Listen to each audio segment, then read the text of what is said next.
Pai, o culto que prestamos nesta noite, que representa, Senhor Deus, um anseio, uma necessidade de nosso coração cada dia.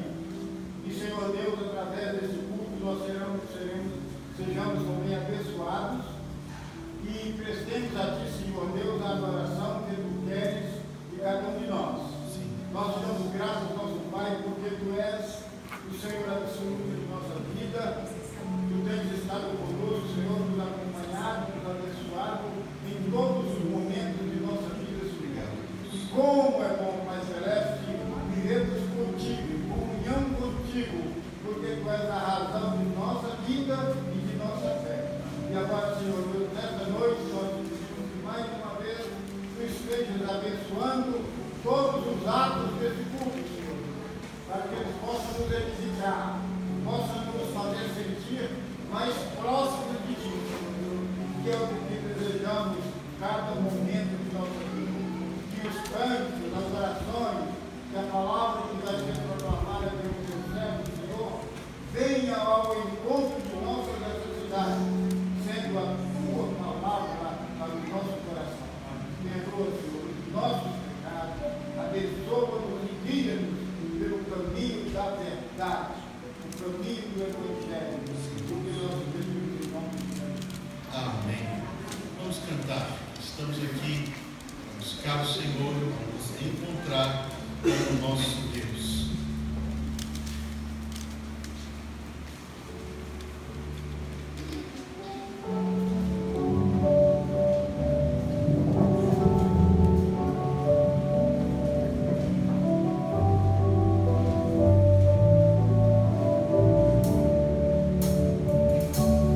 Esta noite é uma noite de encontro com Deus. Esta noite é uma noite de encontro com Deus. Este é o lugar melhor para termos um encontro com Deus. Esta noite é uma noite de encontro com Deus. Esta noite é uma noite de encontro com Deus. Este é o lugar melhor para termos um encontro com Deus. Vamos ver. Abra sua Bíblia no Salmo número 103. Abra a Bíblia. Não está escrito aí no seu boletim. Está escrito no boletim. Salmo 103, versos 11, 12, 13 e 14. Nós estamos tendo um probleminha com os slides. Vamos ler estes versos do Salmo 103 juntos. Pois assim como o céu está elevado acima da terra, assim é grande a sua misericórdia para com os que o temem. Assim como está longe o oriente do ocidente, assim afasta de nós as nossas transgressões. Assim como o Pai se compadece de seus filhos, assim o Senhor se compadece daqueles que o temem, pois Ele conhece a nossa estrutura, lembra-se de que somos pó. Amém.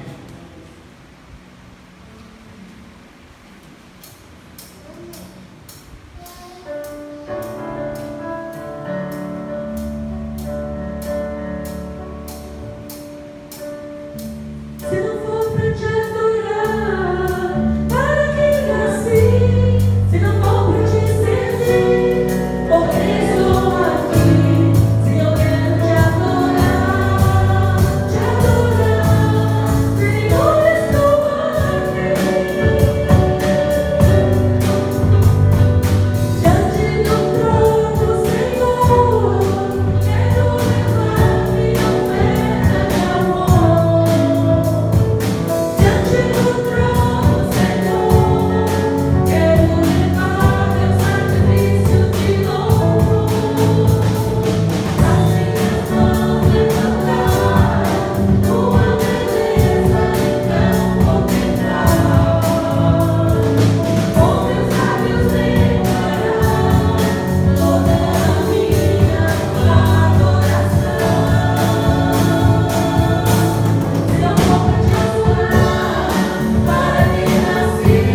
maravilhoso, tão grandioso, mas que recebe o nosso louvor, ó Deus, e isso agrada ao Senhor, meu Deus.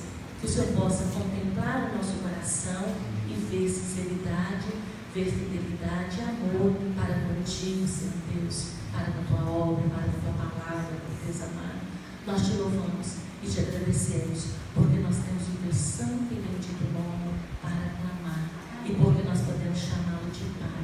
Louvado e agradecido seja o teu nome. Nós adoramos ao Senhor e agradecemos em nome de Jesus. Amém. Amém. Pode ser sentado com o feminino.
Nós queremos orar ao Senhor. Temos em nosso coração alguns motivos muito sérios e dignos de nossa consideração e de nossa intercessão diante do Senhor. Queridos irmãos, nós temos pedido aos irmãos que oremos em favor da família da irmã Elaine, perder uma criança recém-nascida ontem. Nós devemos pedir que Deus dê conforto e graça ao coração desta família. Só Deus pode dar consolação. salvação aos seus corações. Temos orado, continuaremos a orar. Nós temos orado pelo povo venezuelano, em especial pelos nossos irmãos em Cristo naquele lugar. Que Deus lhes seja propício. O líder dos jovens batistas da Venezuela foi preso, acusado de subversão há poucos dias. E outras iniciativas têm havido de parte do governo, além do Estado Geral, perseguindo a Igreja do Senhor, as igrejas do Senhor.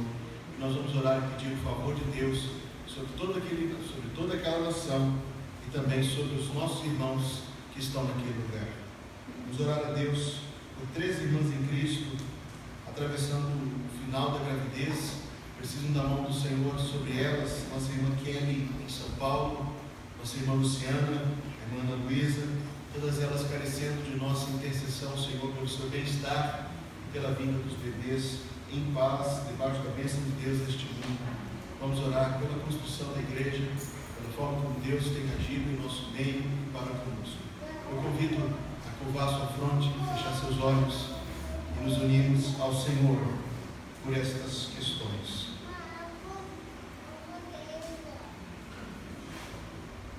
Ó grande Deus, Senhor da nossa salvação, rocha e refúgio, Senhor que és a nossa fortaleza, socorro bem presente na hora da tribulação, que prometes ser uma torre forte para todos que te buscarem na hora da aflição, que prometes na tua palavra que livras e que guardas o teu povo. Senhor, que na tua palavra revelas que ouves as nossas orações e que dás resguardo e guarida a todos que te invocam. Nós te buscamos, ó grande e verdadeiro Deus. Em nome de Jesus Cristo, nós te buscamos. Na capacitação do Espírito Santo, nós te buscamos e te pedimos que nossas orações sejam ouvidas no trono da graça, ainda que não seja necessário pedir, pois o Senhor é para nós um Deus de infinita misericórdia. Ouve, Senhor, os nossos pedidos e as nossas orações, e contempla, Deus gracioso, fazendo, como sabemos que tu fazes, muito mais do que pedimos ou pensamos. Por isso temos sido gratos, não só pelo que tens feito, mas ainda por aquilo que has de fazer, como Deus soberano, Pai celestial, que não nega aos teus filhos coisas boas. Seja Deus consolação para a família da irmã Elaine em toda a sua extensão, que cada coração possa provar a consolação que existe em nosso Salvador, o Senhor Jesus. Seja, Senhor Deus, com as nossas queridas irmãs em Cristo, atravessando o final de suas gestações. Seja com a irmã Kelly, Senhor Deus, dá-lhe bem-estar em nome de Jesus, e proveja que o pequeno Samuel possa nascer pela tua graça, Senhor Deus, em excelente estado de saúde, ele e a sua mãe. Proveja, Senhor Deus, para a nossa irmã Luciana, em nome de Jesus, aguardando a pequena Júlia, que a graça do Senhor esteja sobre ambas, Deus, dando saúde, Pai Santo, provendo pelo teu poder e pela tua graça. A mão do Senhor pode agir dentro do ventre materno. É o Senhor quem faz a vida, é o Senhor quem forma, é o Senhor quem cuida. Cuida, meu Deus querido, cuida, nosso Deus Santo. Cuida da Ana Luísa, em nome de Jesus, Deus, da pequena Lívia, que a mão do Senhor, mão dadivosa, esteja sobre ambas, provendo bem-estar e saúde para o nascimento daquela criança e para a sua mãe.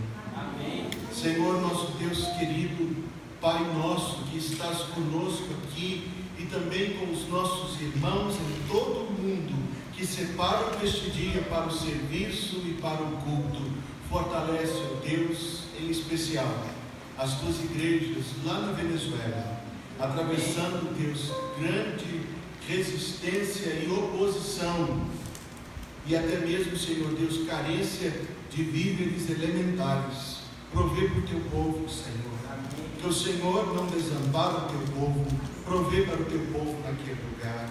Seja, Senhor Deus, com todos que estão enfrentando perseguição por causa do teu nome e da tua palavra. Naquele lugar, Senhor Deus, na Venezuela e em tantos outros países, onde por causa do nome de Jesus, muitos dos teus filhos, nossos irmãos, enfrentam humilhações, Deus, e perseguições e injustiças, que a fé deles não desfaleça em nenhum momento. Amém. Pai Santo, nós rogamos pelas tuas igrejas, sabendo que vivemos um tempo terrível de trevas espirituais na face da terra. Senhor, que a luz do Evangelho brilhe, radie com muita força e unção do teu Espírito Santo. Amém. Sabemos, ó Deus, que pelo teu poder e pelo teu propósito, ainda que vivamos um tempo tão difícil, muitas vidas ainda serão salvas. E nós pedimos pela tua ação aqui e em todo lugar onde tua palavra é pregada com fidelidade. Senhor, que o teu Espírito Santo esteja a agir com força e que teu povo se fortaleça no agir do Senhor, para em quaisquer condições, seja as nossas, Deus, de uma cultura ímpia, sejam aqueles irmãos na China, na Coreia do Norte e em outros países islâmicos também, onde enfrentam uma perseguição, que o teu povo não desfaleça, Deus, que o teu povo não esmoreça, que o teu povo não desanime, mas continue a ser povo do Deus vivo, a testemunhar da graça e da salvação que há em Cristo Jesus. Obrigado, meu querido Deus, nosso querido Deus, por aquilo que tens feito neste lugar, nesta casa de Deus, nesta família de Deus que aqui se reúne, pelas vidas que o Senhor tem acrescentado a cada dia. Obrigado por aquilo que temos experimentado individualmente de crescimento na fé e santificação. Obrigado por aquilo que temos coletivamente como igreja local experimentado da mão do Senhor sobre nós. Obrigado, Deus, agindo, dirigindo, provendo. Nós bendizemos o teu nome, nós te louvamos, ó Deus Santíssimo, a quem a nossa alma ama. Pedimos, Senhor, que o Senhor nos ensine ainda a ser povo do Senhor, que leva o teu nome sobre nós condignamente, honrando o nome de Jesus Cristo. Nós te louvamos, ó Deus, hoje e todos os dias de nossa vida, por aquilo que nosso Salvador fez por nós, pela sua vida perfeita, pelos seus ensinos e pelo seu exemplo. Nós te louvamos e te agradecemos, Deus Pai eterno e todo-poderoso, pela morte agonizante de teu Filho na cruz do Calvário, em lugar do teu povo, provendo uma salvação tão maravilhosa, tão completa. Nós te damos graças pelo Espírito Santo que em nós habita, por aquele momento precioso em que Ele nos fez enxergar Jesus Cristo como nosso Salvador e Senhor. Nós te damos graças por cada uma das 1000 consolações que temos experimentado em nossa vida. É o Consolador quem nos dá. Nós te damos graças por podermos buscar o Senhor, ainda que não saibamos orar como convém, e ainda, Deus, que sejamos tão inaptos, o Senhor olha para nós. O Senhor aceita as nossas orações e o nosso culto. O Senhor nos abençoa. Pai Santo, começamos esta semana buscando o Senhor, trazendo aqui, Deus, o testemunho no coração de cada um de nós, do conhecimento de que na semana que passou o Senhor foi conosco. E obrigado porque foste conosco. A tua fidelidade permanece infalível na experiência de cada um de nós. Nós pedimos, ó Deus, que na semana que hoje inicia, tenhamos a direção do Senhor a nos guiar, o Senhor a nos proteger e prover, o Senhor a nos guardar, o Senhor, Deus, a nos inspirar o coração. Que tu, ó Deus, edifiques nossa fé agora e a cada dia, nos enches do Espírito Santo, faças que em nossa vida se vejam os frutos, as marcas indeléveis da presença do teu Espírito, para que possamos ter cada vez maior certeza da salvação e vida cada vez mais frutífera nas tuas mãos. Obrigado, Senhor, pelo privilégio de orar e porque tu has de fazer muito mais do que pedimos ou pensamos. Encerramos a nossa oração com gratidão, porque as nossas súplicas não somente são acolhidas, mas são providas na tua providência, são contempladas na tua misericórdia. Nós te damos graças, Senhor, não só pelo que tens feito, mas pelo que ainda farás. E oramos em nome de nosso Salvador, o Senhor Jesus. Amém. Amém. Amém. Cumprimente alguns dos que estão próximos a você, e como é bom a gente poder se rever. Pode ficar em pé para isso, nos permite cumprimentar quem não está tão perto de nós.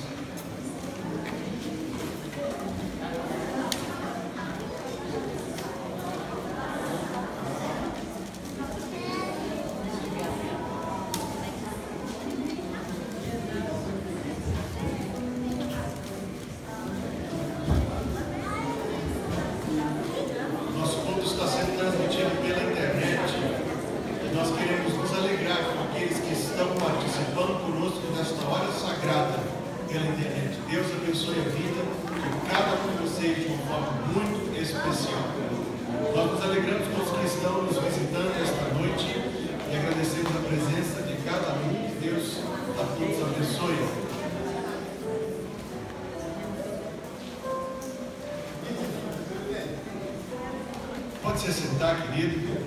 Deixa alguns cumprimentos para depois do curso.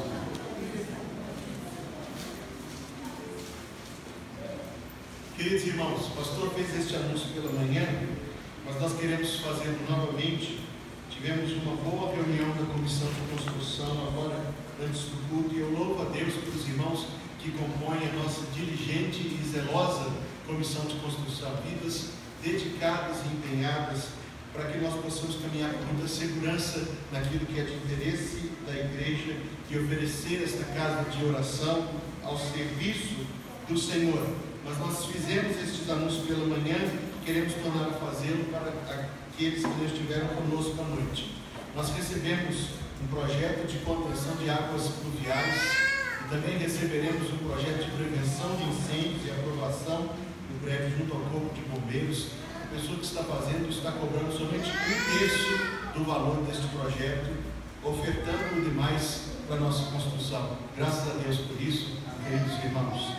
Uma outra pessoa, muito querida do nosso coração, mas que deseja permanecer anônima aos irmãos, nos procurou no fim do culto do aniversário da igreja e procurava assim nos abençoar de maneira muito expressiva. E a forma como nos abençoou foi a doação de todo o piso, toda a argamassa e todo o rejunte necessário para este salão de cultos, para esta casa de oração. Graças a Deus por isso também. A cada passo que nós damos, Deus mostra que está conosco e que este é o propósito do Senhor. Bendito seja o nome de Deus. Amém. Irmãos, eu preciso informar aos irmãos e pedir que orem sobre isto. No domingo que vem, nós vamos ter dois movimentos, duas agitações, é melhor que a palavra usei por mim. Vamos ter duas agitações aqui bem próximos a nós. Um deles vai ser aqui, um quarteirão para cima, de frente ao colégio, na hora do culto da manhã. É marcado para começar às 10 e o nosso culto também vai começar às 10 e não deixará de acontecer por causa disto. Estejam presentes, queridos irmãos, participando do culto do próximo domingo. Outro vai acontecer ali na praça, 3 quarteirões subindo a rua Rosinha Seguro. A gente adverte os irmãos para que tomem cuidado e precauções com isso. A gente sabe que são agitações que podem transtornar muito a vida dos irmãos. Nós não deixemos que isso seja obstáculo para vivermos os benefícios daquilo que Cristo adquiriu por nós na cruz do Calvário. Digo aos irmãos que na próxima quarta-feira, dia 19, na próxima quarta-feira, às 19h30, nós vamos nos reunir no estudo panorâmico da Bíblia. Vamos estudar o livro de Ruth. Podendo, esteja presente conosco. Temos sido muito abençoados por Deus às quartas-feiras. Este livreto chamado O Propósito de Deus nas Provações, a igreja já passou adiante 311 cópias dele. Ainda há muitas outras cópias disponíveis e nós instamos com os irmãos que levem alguns para os seus queridos e para a sua própria edificação pessoal. Somente R$10 vendido no final do culto. Guarde em sua agenda a data de 13 e 14 de abril. Nós vamos receber em nossa igreja o pastor Harold Gilmer, da Sociedade Bíblica Trinitariana do Brasil, que vai falar no sábado, à tarde, à noite, domingo na escola dominical, no culto da manhã e no culto da noite, no tema da seguinte indagação: podemos confiar na Bíblia? Pergunta aos irmãos: podemos?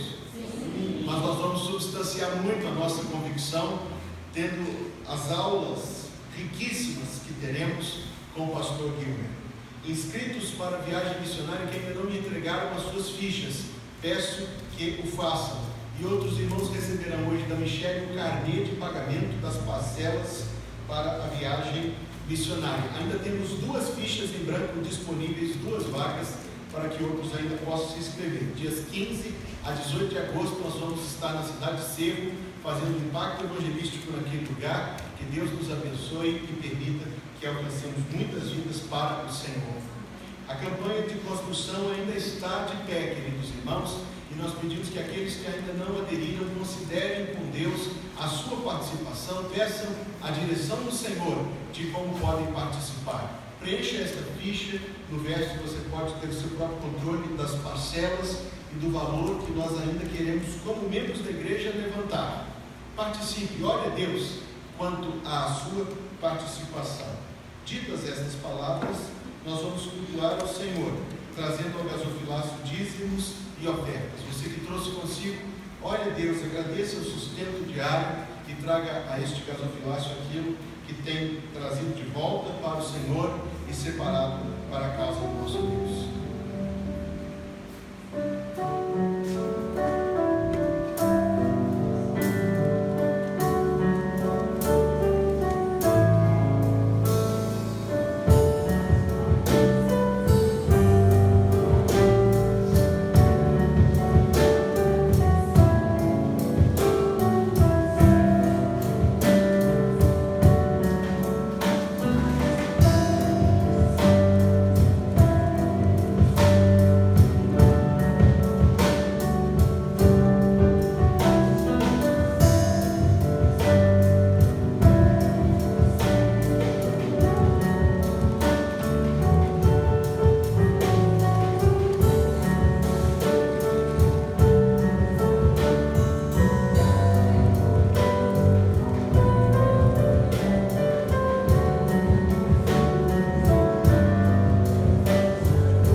Dizem que o rei Midas tinha essa capacidade, né? Na fábula grega, que ele encostado virava ouro.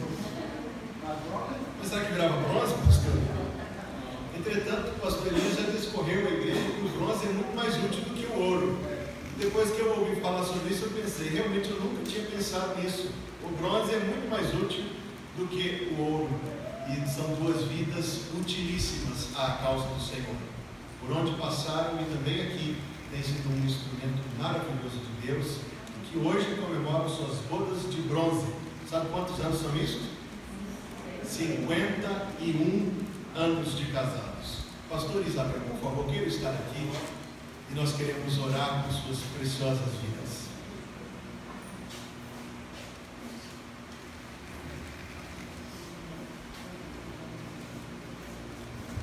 Irmãos, aonde Deus me tem permitido estar neste país, quando menciono ser pastor da igreja de Bela Vista, por favor, aqui em cima.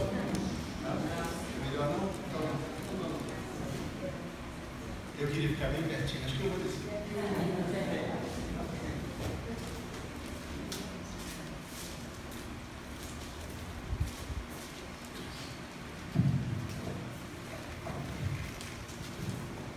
Eu dizia que por onde tenho estado neste país, quando menciono ser pastor da igreja de Bela Vista, que é uma igreja conhecida, também é bem conhecido o nome deste casal, Pastor Elias e Maria Isabel. E as pessoas sabem e perguntam de como estão, e nós temos tido a honra de dizer que temos convivido com este precioso casal cujo convívio faz bem a todos nós, cuja conduta exemplar demonstra um amor por Cristo que vem de Deus, um amor pelo povo do Senhor que vem do Espírito Santo, vidas frutíferas por onde passaram, e nós temos tido a honra imensa. Considere-se, meu irmão e irmã, honrado por Deus, por poder conviver com estas preciosas vidas.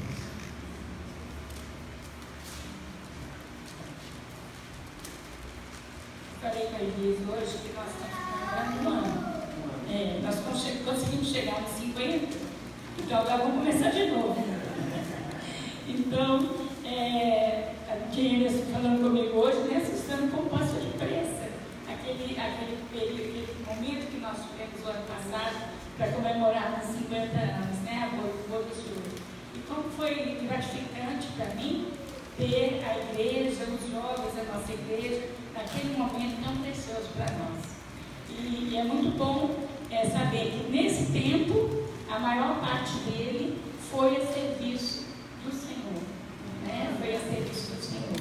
Nos vários lugares por onde passamos, eu tenho a alegria de receber as mensagens, né? Vocês marcaram a nossa vida, eu não me esqueço de vocês. Então, a gente sabe que alguma coisa que não é nossa, porque de nós mesmos não somos nada, nós somos cheios de falhas, mas de alguma coisa Deus nos usou onde nós estivemos.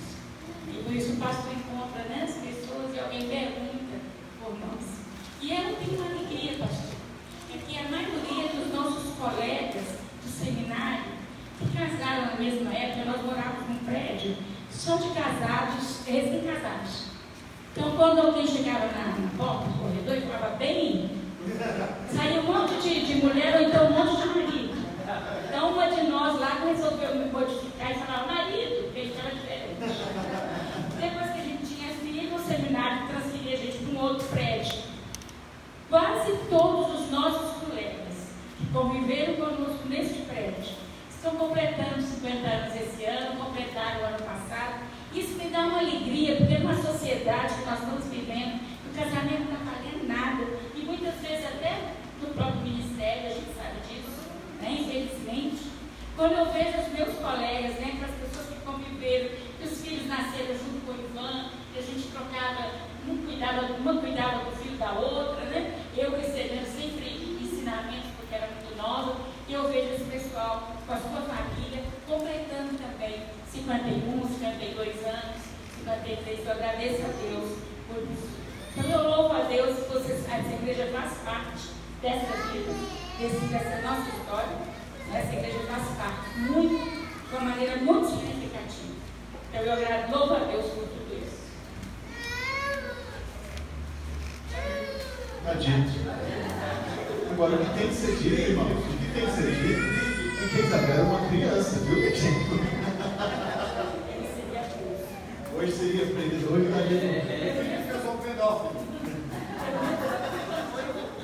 Você tinha 15 anos. 14 anos quando ficou noivado. Casou com 16. Mas ele tinha um pouco mais. Um pouquinho. Não precisa falar.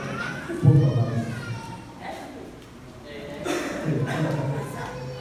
Queridos irmãos, nós queremos orar por essas preciosas vidas a quem muito amamos no Senhor. O pastor já orou uma vez no culto, mas eu não posso deixar de orar com vocês. Querido Deus, amado Pai Celestial, obrigado, Senhor, porque formaste a vida de teu servo Elias no ventre da sua mãe, com planos tão preciosos para o teu servo, para ser um ganhador de almas, um pescador de homens e um edificador do teu povo. Isso estava no teu coração, Deus, quando formaste o teu servo. Obrigado pelo dia da sua salvação, pelo dia do seu chamado para o ministério ao qual ele disse sim. Obrigado pela forma como conduziste os passos de teu servo, desde então e aberto. Obrigado, Senhor, por teres designado a vida de irmã Isabel nos teus planos.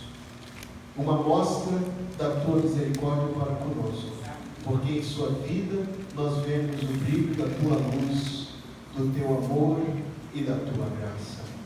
Obrigado, Senhor, porque chamaste tua serva tão jovem para o ministério de ser esposa de um profeta. Obrigado porque ela atendeu a este chamado do céu e foi Deus esposa de pastor exemplar.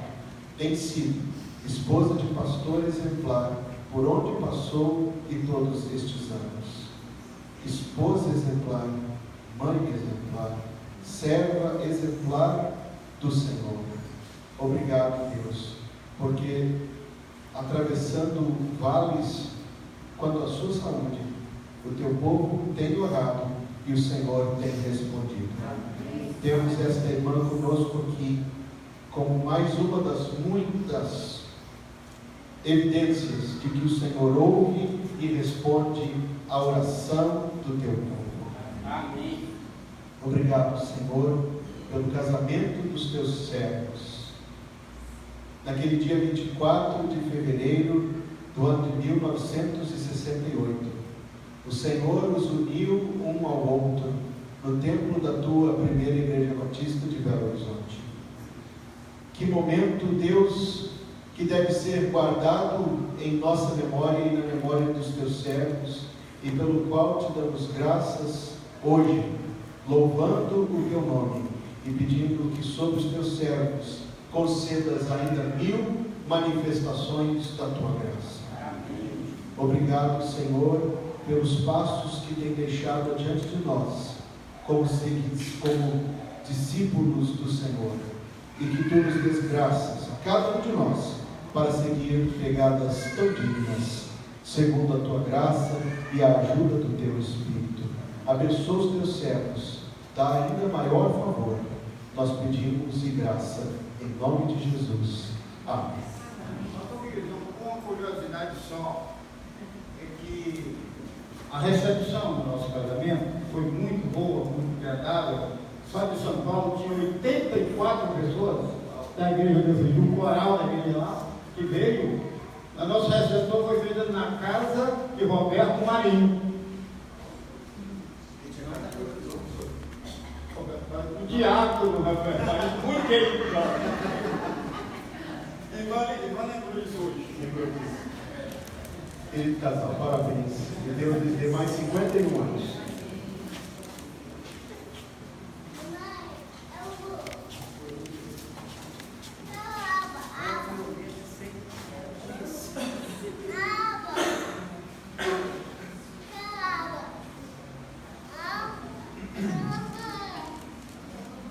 Mas é preciso orar, dedicando ao Senhor os dízimos e ofertas que foram trazidos.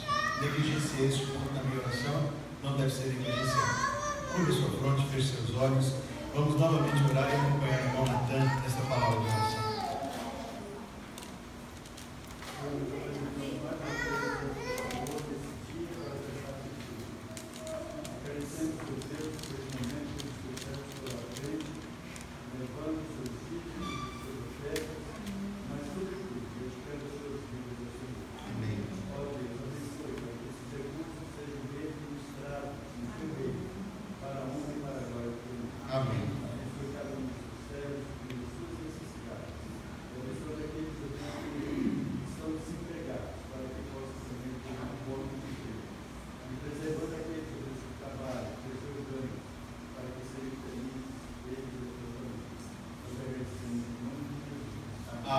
Amém. Coloque-se em pé. E o nosso texto é o Evangelho de Lucas, capítulo número 13. Abra sua Bíblia em Lucas, capítulo número 13.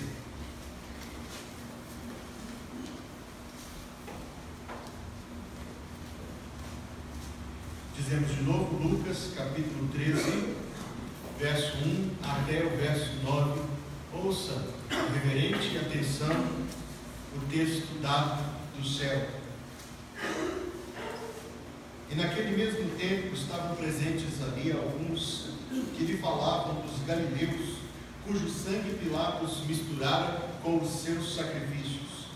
E respondendo Jesus, disse-lhes: Cuidais vós que esses galileus foram mais pecadores do que todos os galileus, por terem padecido tais coisas? Não vos digo. Antes, se não vos arrependerdes, todos de igual modo perecereis. Ou aqueles 18 sobre os quais caiu a torre de Siloé e os matou, cuidais que foram mais culpados do que todos quantos homens habitam em Jerusalém? Não vos digo. Antes, se não vos arrependerdes, todos de igual modo perecereis. E dizia esta parábola: um certo homem tinha uma figueira plantada na sua vinha, e foi procurar nela fruto, não o achando, e disse ao vinhateiro: Eis que há 3 anos venho procurar fruto nesta figueira e não o acho. Corta-a, porque ocupa ainda a terra inutilmente?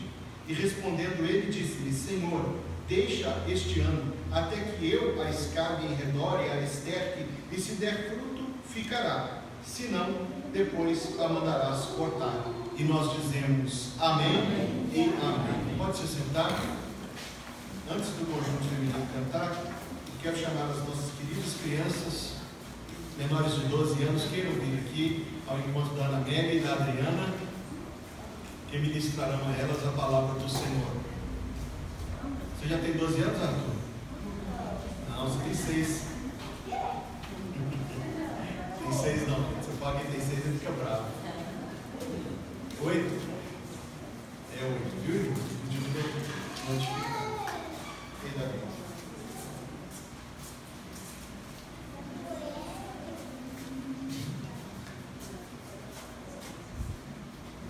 Temos o Rafael, o Eduardo, o Guilherme, a Adriana e a Ana Amélia. Nós vamos pedir Rafael, mencionei, Rafael, Eduardo, Guilherme, Arthur, Davi, Ana Amélia, Adriana. Vamos pedir que Deus abençoe, também nos dê graça para entender a palavra do Senhor, nós que aqui receberemos. Vamos novamente orar ao Senhor. Curva sua fronte, feche seus olhos, irmão Vantuil nos levará nesta oração. Senhor Deus, Pai, muito obrigado, Senhor, pelo Senhor nos ter trazido, Deus, a esta casa de oração. Amém. Onde juntos, ó Deus, podemos prestar culto ao Senhor. Nós te agradecemos, ó Pai, por cada pessoa que compareceu aqui, e que o Senhor nos abençoe para que possamos estar prestando culto, oração, inteligência, raciocínio ao Senhor. Nós pedimos agora, Deus, pelo cura das crianças, que o Senhor esteja abençoando as irmãs que vão estar ministrando, que elas ministram, Deus, a tua palavra a essas crianças, que elas possam crescer, Deus, no conhecimento do Senhor. Amém. Muito obrigado, Deus. Eu oro em nome de Jesus. Amém. Obrigado, bom culto para vocês. Deus abençoe. O conjunto feminino vai nos inspirar.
as tragédias ao nosso redor. Desde o começo do ano, nós temos orado ao Senhor, o pastor da igreja tem orado ao Senhor, quanto a uma palavra que pudesse trazer aos irmãos. E encontramos neste texto uma mensagem tão clara, pois que o nosso ano começou com uma série de notícias terríveis. As notícias que nós não queremos ouvir. As notícias que nos fazem assustar com a realidade ao nosso redor. Aqueles imediatos reportes inesperados, surpreendentes, que nos fazem deparar com a extensão da maldade humana.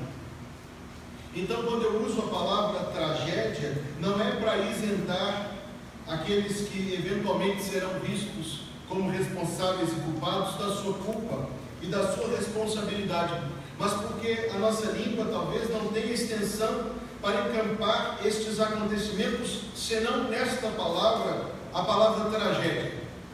Acontecimentos terríveis, grandes, impactantes, e que nós sabemos que acontecem de tempos em tempos. A cada certo período de tempo, nós nos deparamos com a expressão de coisas terríveis acontecendo ao nosso redor. E este ano começou com algumas particularmente avassaladoras. Nós experimentamos isto no âmbito da vida pessoal, tragédias do âmbito pessoal da nossa existência. Mas temos experimentado no aspecto coletivo, na nossa sociedade, cercada por acontecimentos que nos espantam. À luz deste texto, eu quisera considerar com os irmãos algumas verdades que estão presentes nestas tragédias, tanto aquelas do âmbito pessoal, quanto aquelas colossais e avassaladoras. E o texto que está diante de nós é oportuno, porque descreve um dia em que um grupo de pessoas procurou o nosso Salvador, desejando ouvir de Jesus Cristo uma palavra com relação àquelas tragédias. E ele falou, e aquilo que ele falou coloca diante de nós imensas verdades que nós não podemos deixar de considerar. Por isso, tenha acompanhando esse texto na sua Bíblia, Evangelho de Lucas, capítulo número 13, e nós seguiremos a narrativa, capítulo 13, verso número 1. Naquele mesmo tempo, estavam presentes alguns que lhe falavam dos galileus, cujo sangue Pilatos misturara com os seus sacrifícios. Esse era o assunto da ocasião. Era a notícia que percorria as conversas das pessoas naquele tempo. Assim como hoje, qualquer encontro de pessoas vai discorrer sobre essas tragédias, essas imensas coisas, para usar esta palavra, que têm acontecido.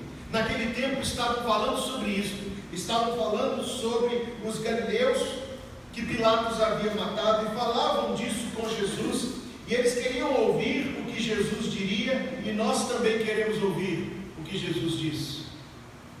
Então, a primeira notícia do jornal daquele dia eram os galileus cujo sangue Pilatos misturara com os seus sacrifícios. Nós temos aqui diante de nós a realidade da violência daqueles que estão em posição superior. Este era Pilatos, nomeado pelos romanos para governar aquela terra e as pessoas que ali habitavam. Ele era um homem particularmente violento. Este episódio não está narrado senão na Bíblia, mas nós temos narrativas antigas que descrevem a Pilatos como um problema para os imperadores romanos pela sua truculência, pela sua excessiva violência. Sim, naquele mesmo tempo isso já era um problema, e hoje nós temos um problema nas altas câmaras da nossa sociedade: opressão, violência, descaso e corrupção. Governantes, empresários, pessoas de posição pessoas em posição de responsabilidade, de quem esperaríamos uma atitude responsável, comprometida, equilibrada, séria, pessoas de quem nós esperaríamos que zelassem pela paz e pelo bem daqueles que lhes foram confiados. Queridos, o que pesava sobre o coração daqueles que falavam com Cristo é que eles não esperavam de Pilatos senão justiça, senão comportamento adequado, mas eles não obtinham o comportamento adequado de Pilatos.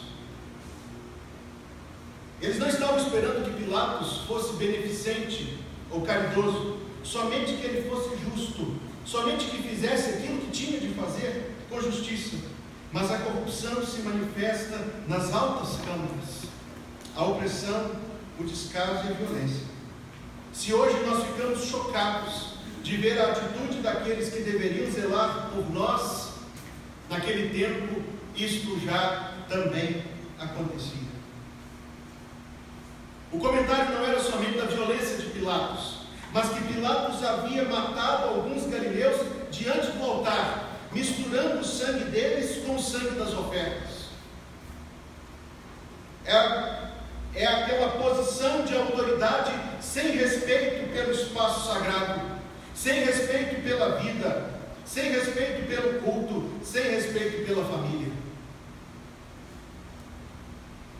Sem dúvida a Bíblia Sagrada comunica a verdade conosco, porque Pilatos, naquele momento, demonstrava aquilo que nós vemos acontecer até o dia de hoje. Eles se aproximavam de Cristo falando daqueles que tinham sido alvo de uma violência implacável dos seus governantes, uma violência desrespeitosa da vida, desrespeitosa da família, desrespeitosa de coisas sagradas por Deus estabelecidas, e se aproximaram do Salvador, querendo ouvir algo do Salvador. Respondendo Jesus, verso 2, disse-lhes: cuidais vós que esses galileus foram mais pecadores do que todos os galileus por terem padecido tais coisas. Note que a mente do nosso Salvador é elevada, que discerne os pensamentos e intenções do coração. O nosso Salvador sabe que a relação humana é tentar encontrar um elo que justifique o que está acontecendo com o porquê aconteceu. No tempo de Cristo, por alguma razão estranha, era o costume culpar as vítimas e dizer que se tinham sido vítimas de uma tragédia é porque eram mais pecadores do que os outros. Hoje, sem dúvida, talvez em parte pela influência do Evangelho na nossa sociedade, nós olhamos para outra ponta e queremos colocar os responsáveis na forca, na guilhotina, na cadeira elétrica, seja banqueiro, seja empresário, seja engenheiro, deputado, governador, presidente da república, senador, seja quem for. A mente do Salvador discerne aquilo que se passa no coração dos circunstantes. A mente do Salvador vê o ímpeto, o mesmo ímpeto que agrupa 40, 50 pessoas para fazer justiça com as próprias mãos e praticam violência exacerbada, animalesca, assustadora. O Salvador conhece o ímpeto do coração humano e na sua infinita misericórdia contempla esse ímpeto, mas Jesus responde de forma inesperada, como é costume de Jesus responder, e diz para eles o seguinte: você está pronto para ouvir? Você não é melhor do que eles. Por isso a resposta do Salvador é espantosa. Nenhum de nós aqui esta noite aceitaria ser acusado de não ser melhor do que Pilatos, do que a Vale do Rio Doce, do que a diretoria do Flamengo, do que quem for. Mas o Salvador, o Deus encarnado, o Verbo da vida, o Príncipe da eternidade, o Deus forte, o maravilhoso conselheiro, diz o seguinte: vocês pensam que estes sejam mais pecadores? Irmãos queridos, a imensa sabedoria do Salvador, a comoção humana.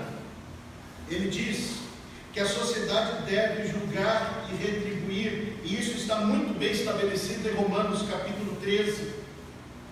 Segundo a verdadeira justiça, sem dúvida, mas lembre-se disto: você não é melhor.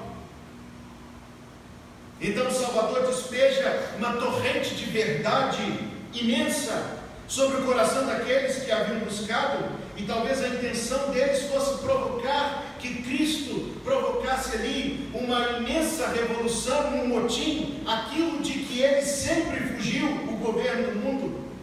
Quando lhe foi oferecido pelos seus conterrâneos o trono, ele saiu pelo meio deles.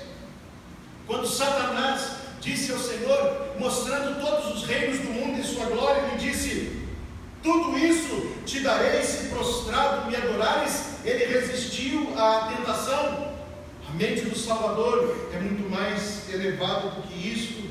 Verso número 3, ele diz: não, eu vos digo, antes, se não vos arrependerdes, todos de igual modo perecereis.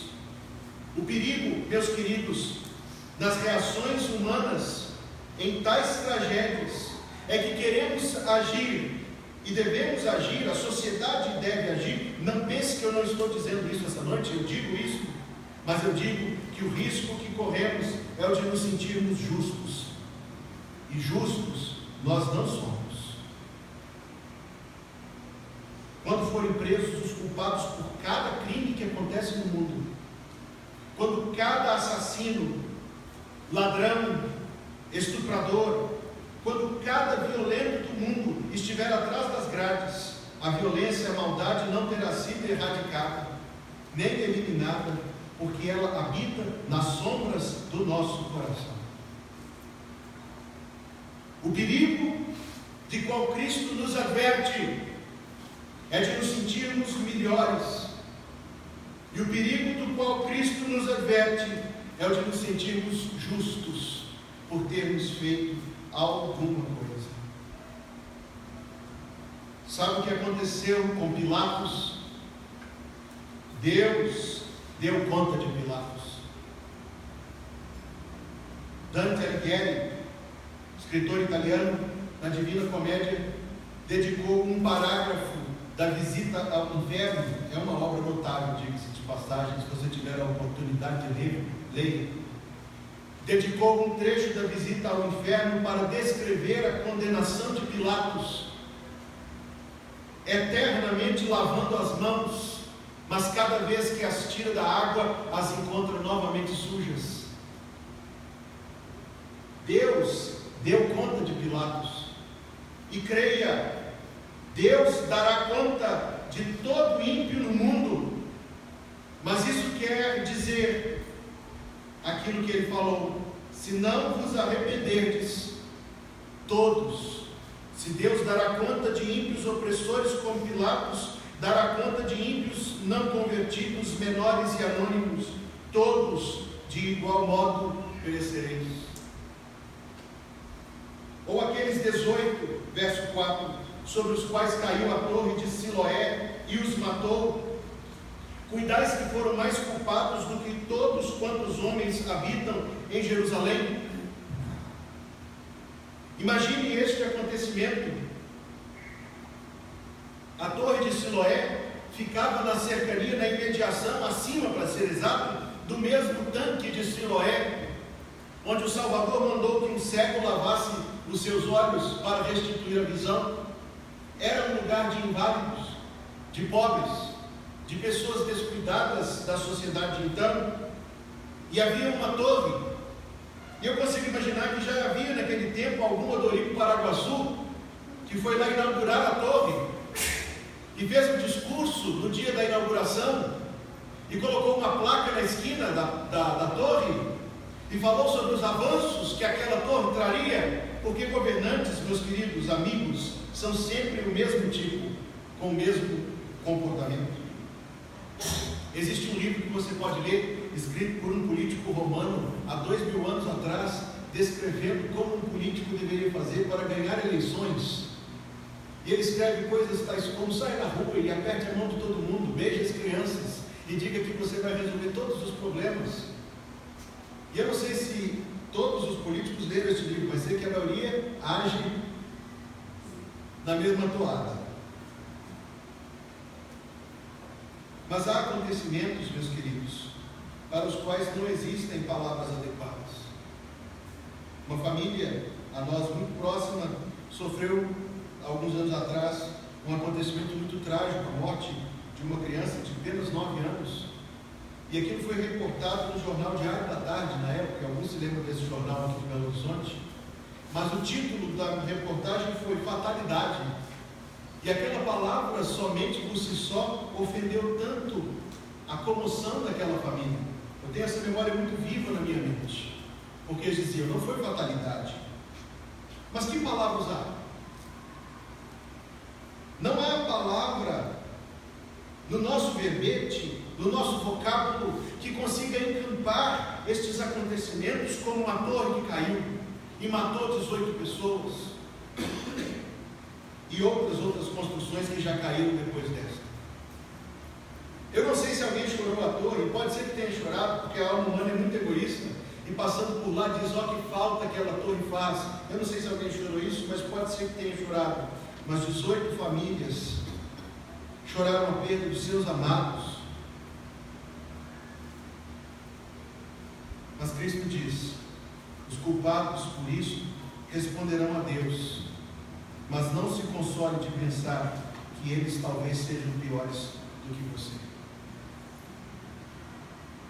Pensam que eles eram mais culpados? Eles não eram mais culpados.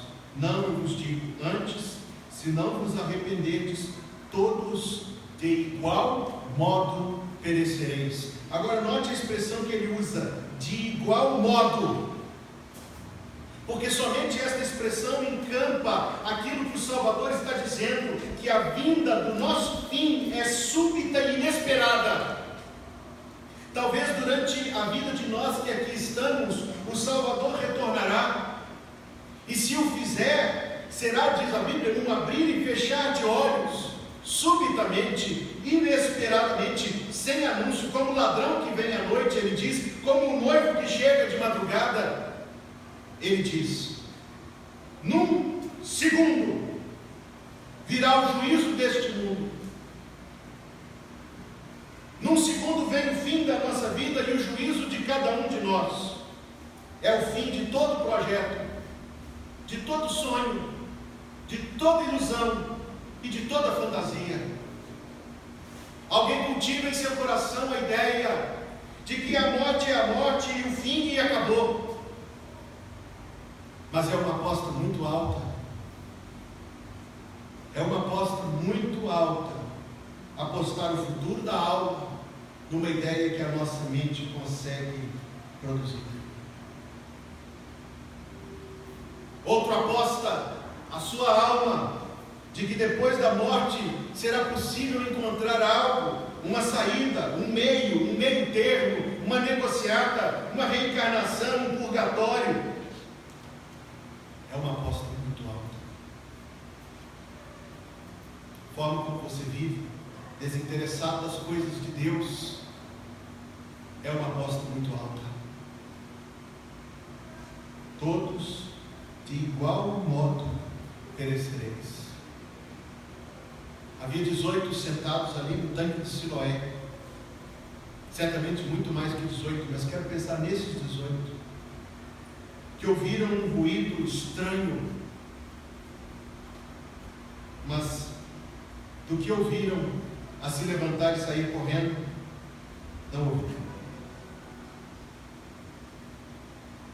Será súbito, será fatal. A vinda do Senhor será fatal. Para aqueles que já se abrigaram na salvação, será de imensa alegria. Mas para aqueles que ainda não o fizeram, será como a queda de uma torre, súbita e fatal. No Evangelho de Lucas, capítulo 12, apenas virando uma página, verso 4 e verso 5, o Salvador se expressa da seguinte maneira: e digo-vos, amigos meus. Poucas vezes ele usou esta expressão, poucas vezes ele se dirigiu aos seus ouvintes em tom de amizade, mas porque o que ele faz aqui é a verdadeira expressão da amizade divina, o anúncio misericordioso enquanto há tempo. Ele diz: digo-vos, amigos meus, não temais os que matam o corpo e depois não tem mais o que fazer, mas eu vos mostrarei a quem deveis temer. Temei aquele que depois de matar tem poder para lançar no inferno. Não é o diabo este, mas Deus o Pai. Sim, vos digo, a esse temei. Temei a Deus, diz o Salvador, que há de julgar. Observe comigo, ele disse para um número de pessoas ao seu redor: se não vos arrependerdes, todos de igual modo perecereis. E esta esta profecia, no seu sentido mais imediato, cumpriu-se literalmente, porque aqueles que rejeitaram o Salvador e aqueles que clamaram pela sua crucificação na cruz do Calvário, receberam ainda por um momento a oportunidade pela pregação dos apóstolos. Mas passado algum tempo, vieram os romanos e destruíram toda aquela terra e mataram inúmeras, incontáveis vidas. A cidade de Jerusalém foi completamente soterrada a mais de 2 metros de altura do seu ponto mais alto. Em cima dela, o imperador romano mandou construir uma cidade dedicada à deusa Diana. E em cima de onde foi o templo do único Deus verdadeiro, Jeová Todo-Poderoso, ele mandou erguer uma imensa estátua de Apolo. Num sentido imediato daquele contexto e daqueles que ouviram estas palavras que nós estamos lendo, sendo ditas pela boca do Salvador, esta palavra se cumpriu, literalmente. Mas como é grande a misericórdia de Deus, pois a sua palavra ali já fora clara o suficiente, mas ele acrescenta para nosso esclarecimento e compreensão uma parábola. No verso 6, dizia esta parábola: um certo homem tinha uma figueira plantada na sua vinha. Então nós podemos entender esta parábola: a figueira é a humanidade. Esse certo homem que tinha esta figueira é Deus Pai. O cuidador do jardim é Deus Filho, o Senhor Jesus. É assim que interpretamos esta parábola. Um certo homem tinha uma figueira plantada na sua vinha. A vinha não era o lugar de plantar figos, a vinha era o lugar de plantar vídeos. Figos plantados nas vinhas eram figos extremamente beneficiados, porque a terra do vinhedo é mais rica, é mais cuidada. Ele está descrevendo assim a posição de privilégio que você se encontra aos olhos de Deus. Ele está descrevendo as muitas coisas que Deus tem concedido a cada um de nós na sua misericórdia. De fato, há vozes no mundo que querem dizer que nós somos animais sofisticados que vestem roupa, que usam relógio, que têm um cérebro capaz de criar engrenagens que, pelo seu movimento, com um pezinho aqui dentro, marcam o movimento do sol lá fora. Deixa as engrenagens na mão do animal, do mais sofisticado dos animais, por 1 milhão de anos e não sai um relógio. Não, o ser humano não é um animal. O ser humano é a imagem de Deus, criado como a expressa imagem de Deus. Vida desenvolvida, inteligente, racional, comunicante, social. Em tudo isso somos a imagem de Deus. Permita que eu avance nesta ideia, porque nós somos de fato uma figueira privilegiada. Nós temos hoje condições de vida muito mais favoráveis do que nossos avós tinham alguns anos atrás. Você vive em conforto maior, não vive? Você vive numa vida muito mais fácil, não vive? E o que isso deveria render? Quais os frutos que ele deveria, o dono da figueira deveria esperar? No mínimo gratidão, no mínimo devoção, no mínimo um reconhecimento humilde da ação misericordiosa da sua mão sobre nós. No mínimo, mais do que o mínimo, a adoração que Deus nos criou para prestar a Ele. Mais do que o mínimo, o serviço que Ele merece de nós.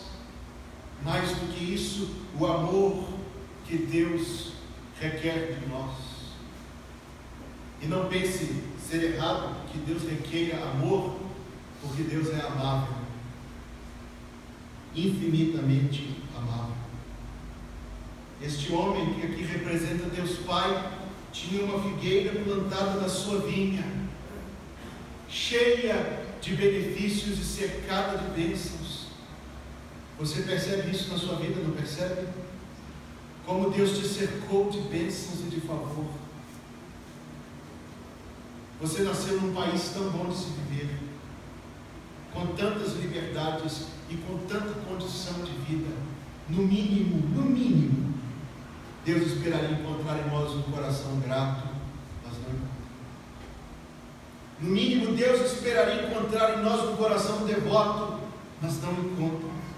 Ele tinha uma figueira plantada na sua vinha e foi procurar nela fruto, não o achando. Deus não achou em nós amor, nem fé, nem devoção, nem gratidão, nem santidade. Deus não achou em nós nenhuma das coisas que nós teríamos plenas condições de produzir para Deus. Então ele diz ao vinhateiro, que aqui figura o Salvador, o Senhor Jesus, ele diz: eis que há 3 anos são 6 ciclos da vida de uma figueira. Era para ela ter produzido não somente algum fruto, mas muito. E isto nos ilustra a paciência com que Deus trata as pessoas que vivem neste mundo. Sem dúvida, Deus é um Deus paciente, que dá tempo de vida, e a Bíblia bem diz que é tempo de vida para que o fruto do arrependimento venha a ser produzido. Mas ele disse ao vinhateiro: há 3 anos venho procurar fruto nesta figueira e não o acho. O que ele diz? Verso número 7: corta, porque ainda ocupa a terra inutilmente. Minha imaginação concebe que havia algumas formigas, e lesmas, e marimbondos, e caramujos, que viviam nos galhos daquela figueira sem frutos, que se beneficiavam dela, que bebiam a sua seiva, que se enroscavam nas suas folhas, e que ao ouvirem a palavra daquele que havia julgado e condenado a figueira, você pode caminhar comigo nessa imaginação? Disseram assim: nunca houve uma voz tão injusta no mundo,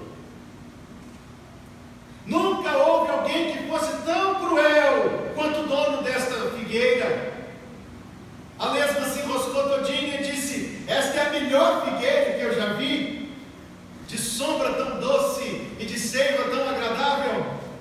E as formigas que cortavam a folha diziam: lá vem esses opressores do alto, desfazendo de nós. E se você caminhou comigo até aqui, nesta imaginação infantil, é apenas para que eu ilustre a forma como a nossa mente humana é comparada com a justiça de Deus. Ah, pastor, sempre ouvimos isso, tal pessoa é tão boa, tão simpática, tão risonha. Mas para com Deus, como ela é? Talvez seja risonha para conosco, simpática para com seus amigos, mas para com Deus, o que ela é?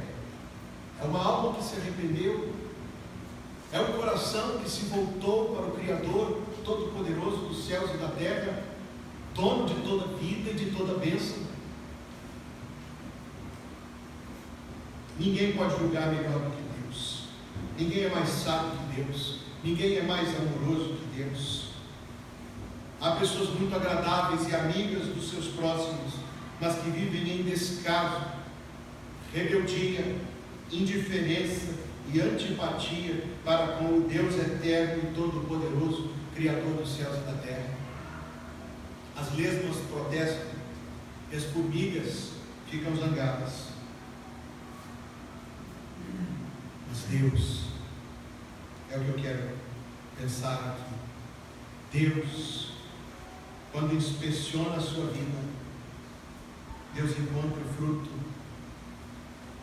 de arrependimento, meu amigo, fruto de adoração, fruto de obediência, fruto de gratidão, fruto de louvor, fruto de compromisso, fruto de amor. Deus encontra isso ao inspecionar a sua vida.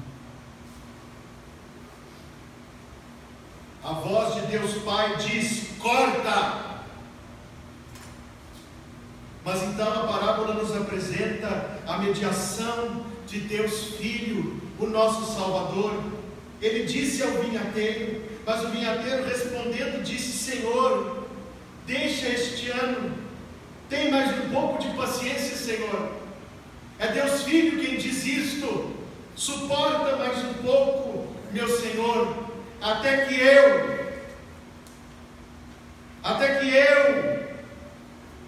Ele coloca a sua palavra em nosso favor, Ele se coloca entre nós e Deus, Ele se faz o nosso escudo, o nosso amparo e o nosso abrigo.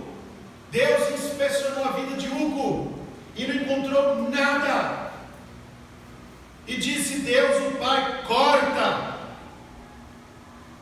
Mas Deus o Filho disse em favor de minha alma: deixa mais um pouco, até que eu escave em redor e esterque. Ó grande amor de Deus Filho, o Salvador Jesus Cristo.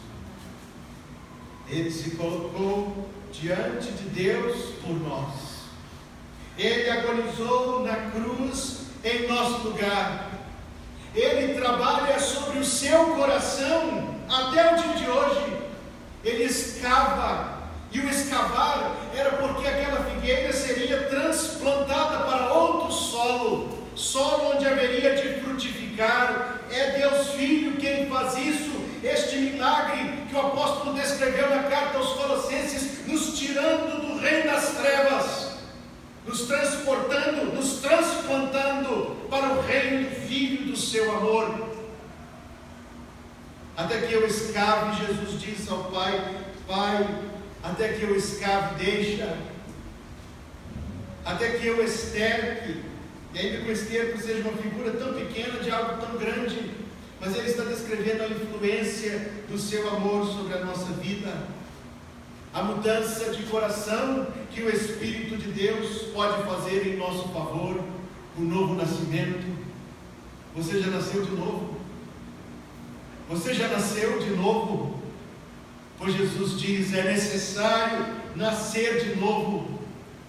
É um novo nascimento que transforma uma figueira inútil e despropositada, que ocupa inutilmente a terra, como ocupa inutilmente a terra alguém que vive a sua vida e faz as suas coisas sem se voltar para o Salvador. É um novo nascimento que transforma tal vida em vida útil, tal figueira em figueira inspecionada e aprovada por Deus. A vida humana pode obter um renovo inigualável, meus amigos, mas somente pela obra do Salvador, somente por aquilo que Ele pode fazer em nossa vida, somente pela salvação que muda o nosso coração, que nos dá um coração capaz de amar a Deus, capaz de crer, capaz de se arrepender, capaz de viver uma nova vida. Você já nasceu de novo. O apóstolo Pedro, na sua infinita sabedoria, escreveu isso, que eu sei que você conhece, mas ele escreveu: sabendo primeiramente isto, que nos últimos dias, e sem dúvida são os dias que nós vivemos, nos últimos dias virão zombadores, andando segundo os seus próprios pecados, dizendo: onde está a promessa da sua vinda? Pois desde que os pais dormiram, tudo permanece como desde o princípio da criação. Eles voluntariamente ignoram isto, que pela palavra de Deus já desde a antiguidade existiram os céus e a terra, que foi tirada das águas e pelo meio da água subsiste. Voluntariamente ignoram isto, pelas quais coisas pereceu o mundo de então, coberto pelo dilúvio. Mas os céus e a terra que agora existem, pela mesma palavra, escreveu o sábio apóstolo, se reservam como tesouro e se guardam para o fogo até o juízo, até o dia do juízo e da perdição dos homens ímpios. Mas, amados, não ignoreis uma coisa, que um dia para o Senhor é como 1000 anos, e 1000 anos como um dia. O Senhor não retarda a sua promessa, ainda que alguns a tenham por tardia. O Senhor é longânimo, é paciente, é benigno para conosco, não querendo que alguns se percam, senão que todos venham a arrepender-se. Mas o dia do Senhor virá como ladrão de noite, no qual os céus passarão com grande estrondo, e os elementos ardentes se desfarão, e a terra e as obras que nela há se queimarão.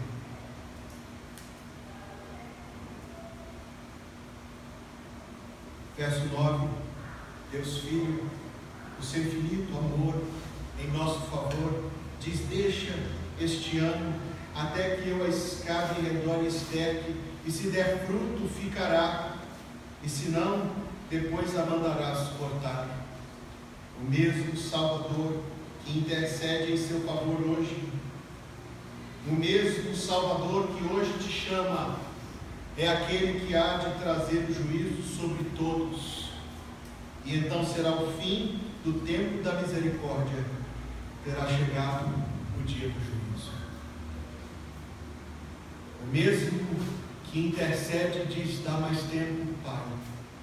O mesmo que diz: tem paciência, pode ser que pela minha obra nesta vida haja mudança. Se o fruto não vier, ele dirá ao Pai: Pai, me manda cortar. Eu concluo. O ano começou com notícias trágicas, muito perto de nós, e todas elas devem nos levar a reflexões mais amplas do que somente apontar o dedo para os culpados. Não será possível que isto seja a única coisa que a sua alma obterá de tragédias tão grandes e tão próximas assim. Não é possível que de tudo isto somente saiamos com os dedos erguidos, apontando para aqueles que acreditamos ser os culpados, para que nos sintamos mais justos e melhores do que eles. Que a sociedade exige a punição dos culpados, sem dúvida, mas lembre-se que você é culpado aos olhos de Deus. Se você não está abrigado em Cristo, você é culpado aos olhos de Deus. Se você não buscou o refúgio da salvação, você é culpado aos olhos de Deus. E se nossa sociedade talvez falhe em julgar, Deus não falhará. Eu faria ainda 4 rápidas afirmações finais. A primeira delas, eu li esta semana, do pastor americano Aaron Lutzer: tragédias clarificam valores. De um desastre,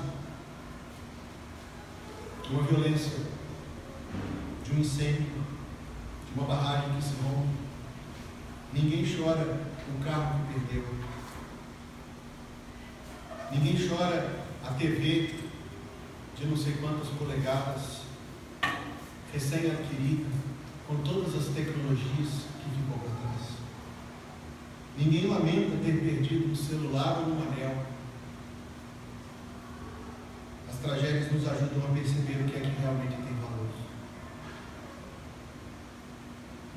As tragédias mostram para nós a incerteza da vida, porque num dia cheio de planos e com a agenda cheia, não estava na agenda que o helicóptero caísse. Culpe-se a quem deve ser culpado, julgue-se a quem deve ser julgado. A vida não vai deixar de ser incerta depois que forem presos todos os irresponsáveis. A ponte de Siloé caiu, fúria de Pilatos explodiu, a nossa vida é incerta, meus amigos. Número 3, as tragédias sinalizam o juízo que virá. Ouça isso, as tragédias sinalizam o juízo que virá. Se por um lado elas nos fazem perceber que é a vida que vale, elas nos devem fazer perceber que nós prestaremos conta da vida a Deus. Deus santo e infalível há de nos julgar. Estamos prontos para isto? Estamos prontos para isto? Porque o Evangelho diz: quem crê em Jesus Cristo não será julgado. E quem não crê em Jesus Cristo já está julgado, porquanto não crê no nome do unigênito Filho de Deus. Número 4. Enquanto há tempo, abriguemos-nos. Se vocês tivessem macacos e ouvisse a sirene, o que você faria? Você fugiria.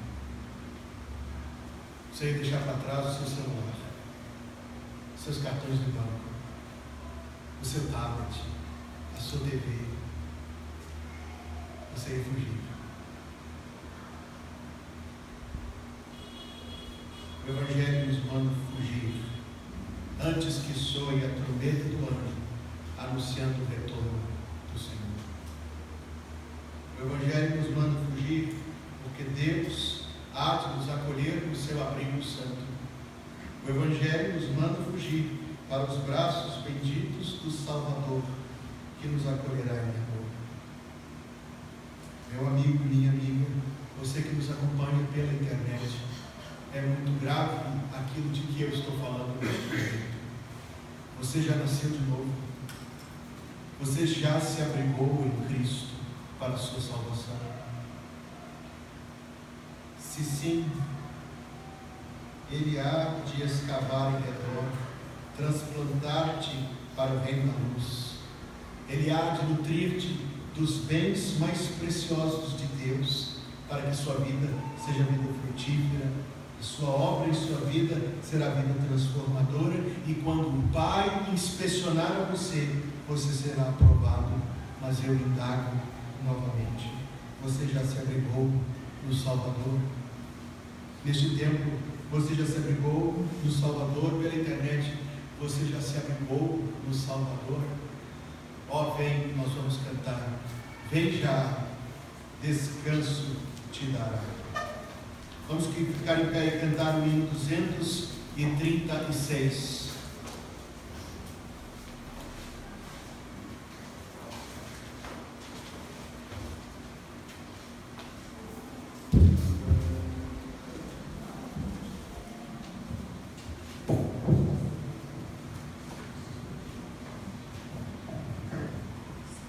Segunda estrofe os homens, a terceira as mulheres, a primeira e a quarta todos.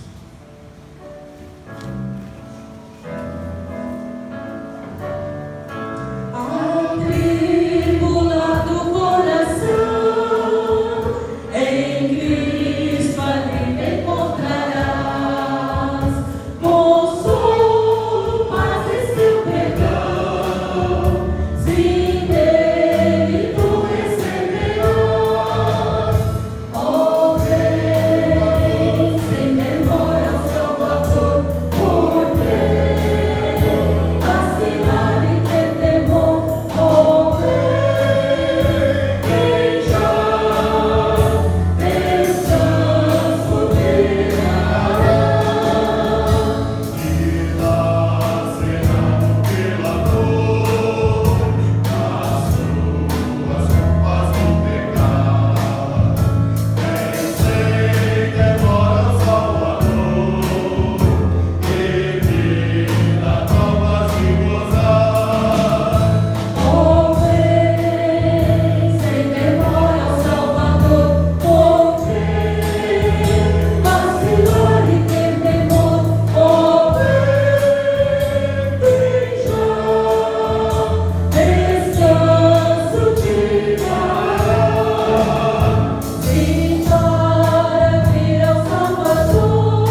Você já nasceu de novo.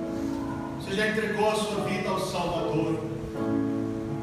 A nossa vida é passageira. Seu fim é inesperado. Deus inspeciona e procura frutos em sua vida. Deus há de encontrá-los.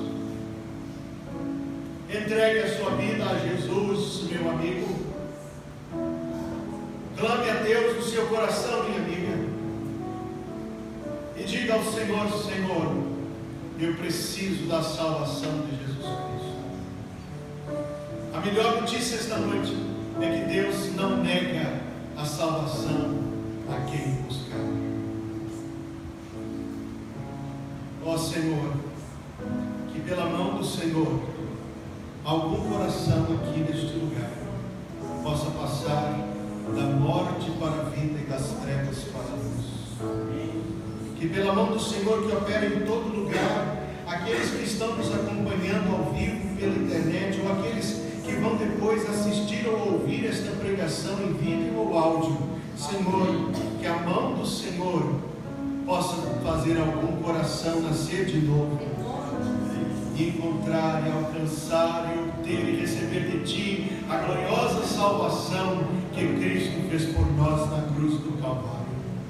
Obrigado, Deus Santo, pelo Teu amor, que a cada dia expressas a nós de forma mais clara e mais abençoadora. Que até aos crentes a palavra sirva de advertência, Senhor, para uma vida santificada e aprovada por Ti. Para tanto, que o Senhor nos ajude, pelo Teu Espírito Consolador bendito, capacitador da vida cristã. Obrigado pelo culto desta noite e pela certeza que temos de que foi aceito no céu, contemplado por Ti, e que a Tua presença está no meio de nós. Que o Senhor te abençoe e te guarde. Que o Senhor faça resplandecer o seu rosto sobre ti e tenha misericórdia de ti. Que o Senhor sobre ti levante o seu rosto e te dê a paz. Amém. Assente-se, orando em silêncio. Terminamos o culto desta noite, começando a semana com o Senhor. Mas eu insisto, ouça aquilo que Deus está falando com você.